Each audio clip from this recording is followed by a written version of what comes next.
नमस्कार मंडळी. अगोदरच्या व्हिडिओमध्ये तुम्ही बघितलं असेल मी आले कणकाळीमध्ये आणि मला आता खूप झोप आली आहे कारण जेवण झालं आणि लगेचच आम्ही तयारी करून निघालो आहोत हळदी कुंकाच्या कार्यक्रमाला.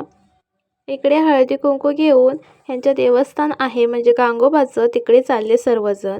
तर ताई आणि आत्ते पण होती तर मीही त्यांच्याबरोबर निघाले. इकडे आत्तेने लोटा घेतलाय पाण्याचा कारण तिकडे लागेल पाणी. सर्व गुलाबी गुलाबीच झालेत आणि सर्वांच्या पाठवून मी चालते कारण खूप ऊन आहे. आम्ही आलो आहोत गांगोबाला. इकडे पूजाही चालू झाले. सर्व ज्या महिला आल्यात त्या आता पूजेला सुरुवात करतील. म्हणजे पाठोपाठ नमस्कार करायला सुरुवात करतील. नमस्कार करून झाल्यानंतर इथे 5 प्रदक्षिणा घालतील आणि प्रदक्षिणा घालून झाल्यावर ज्या ठिकाणी हळदी कुंकू आहे त्या ठिकाणी जातील.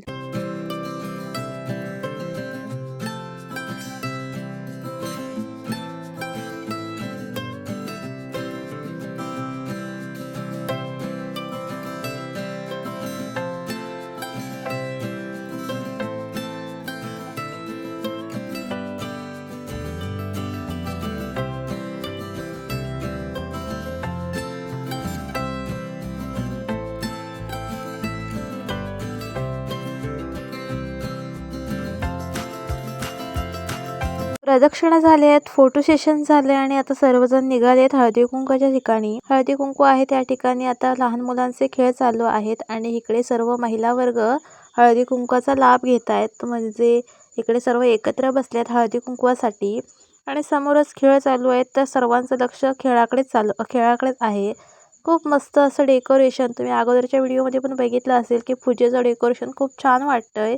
आणि परत एकदा आता तुम्ही बघा इथे पूजा आणि बाजूलाच हळदी कुंकाचा कार्यक्रमाचं डेकोरेशन केलंय. मी जेव्हा इथे होती तेव्हा सर्व लहान मुलांचेच खेळ चालू होते आणि ह्या दोघांना ना जे आता खेळतायत त्यांना मथुर आणि बकासूर अशी नावं दिलीत आणि तशा प्रकारे ते दोघं पळतायत सुद्धा. आता त्यांच्या एवढी स्पीड नसेल पण पळतायत. महाराजांबरोबर असलेल्या महिला वर्ग खेळाचा लाभ घेतायत म्हणजे खेळ बघतायत आणि इकडे महाप्रसादाला सुरुवात झाली. पहिली पंगत ही बसली होती, नंतरच्या पंगतीमध्ये आम्ही बसलो.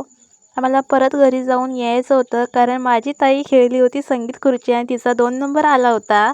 तर परत एकदा बक्षीस घेण्यासाठी यायचं होतं. तर आलो आहोत आम्ही. आता बक्षीस समारंभ सुरू होईल तर इथे बसलो. त्या अगोदर सगळ्यांची भाषणं सुरू झाली. भाषणं ऐकून झाल्यानंतर बक्षीस मिळालं. लगेचच नमन सुरू झालं.